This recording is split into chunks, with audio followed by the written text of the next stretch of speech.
And now we're finally going to go down the line of classic Freddy movies.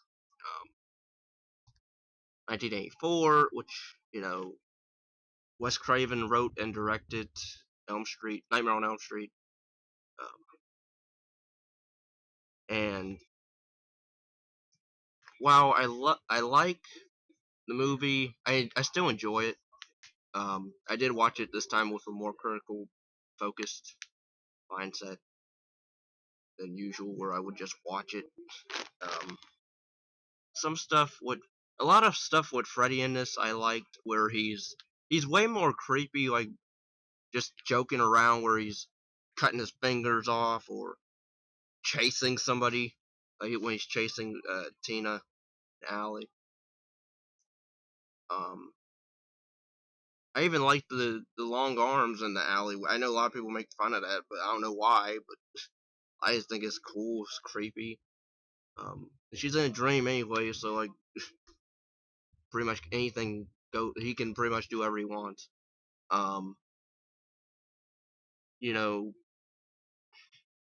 the acting in this is fine, or good from everybody. Robert Englund in particular, of course, he steals hands down the show as Freddy.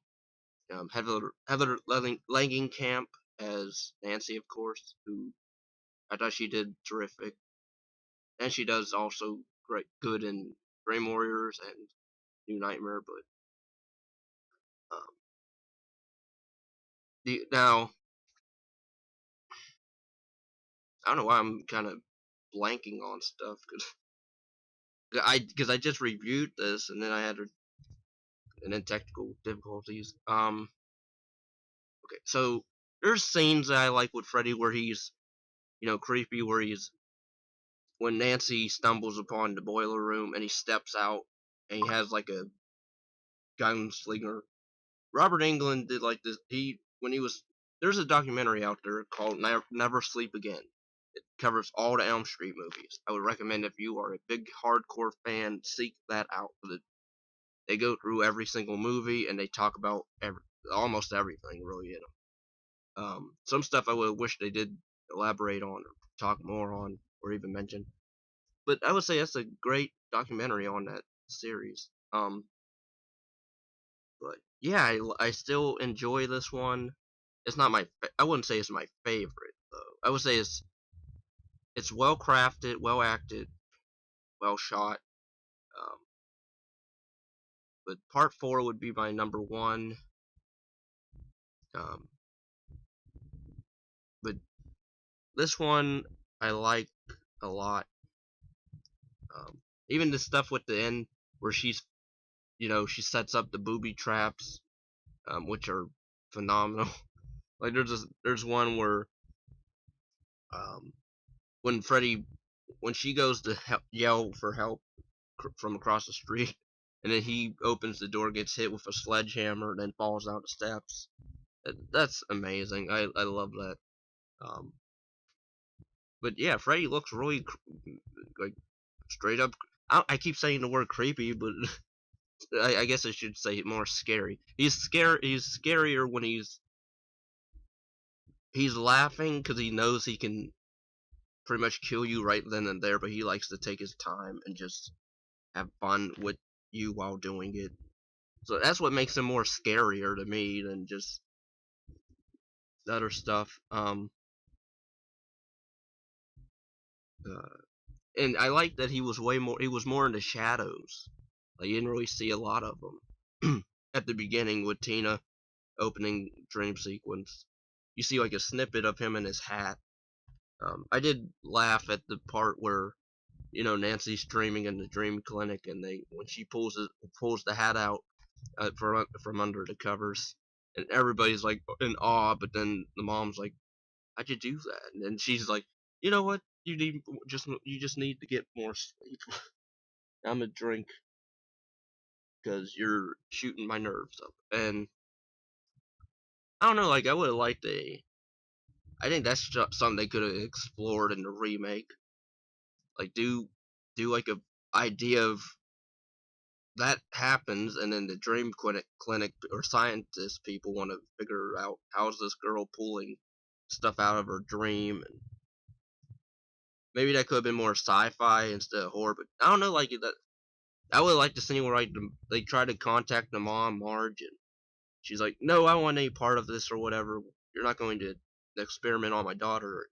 Maybe you should have did that, and then I mean, it's not really like a big deal, but like the way they react to Nancy, you know, this hat out of nowhere, and then the next scene is them at home, and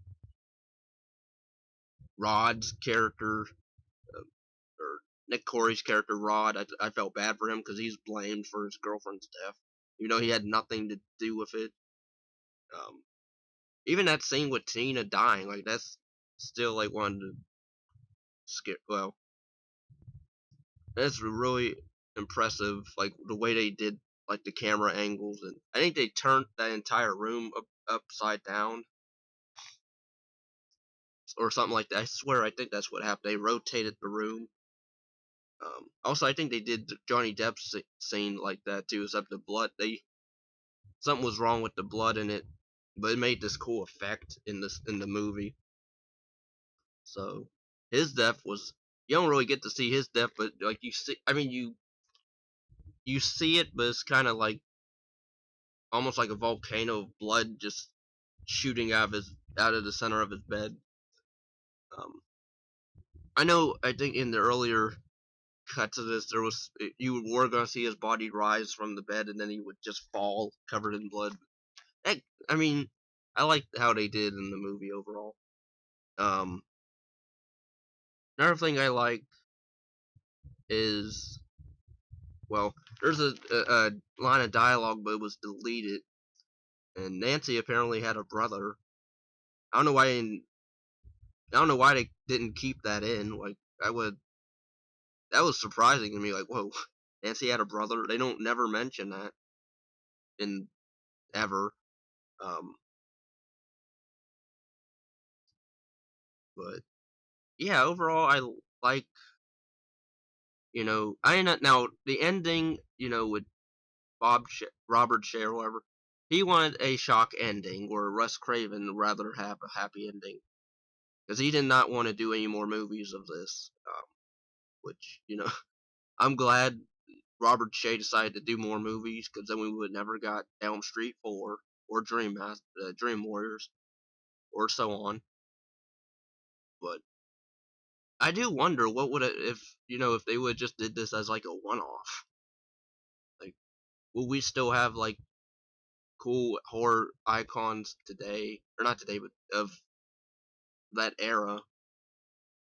I mean, like, you had Jason, you had Michael Myers, but you had well, I think Pinhead was like in the '90s, so never mind with that.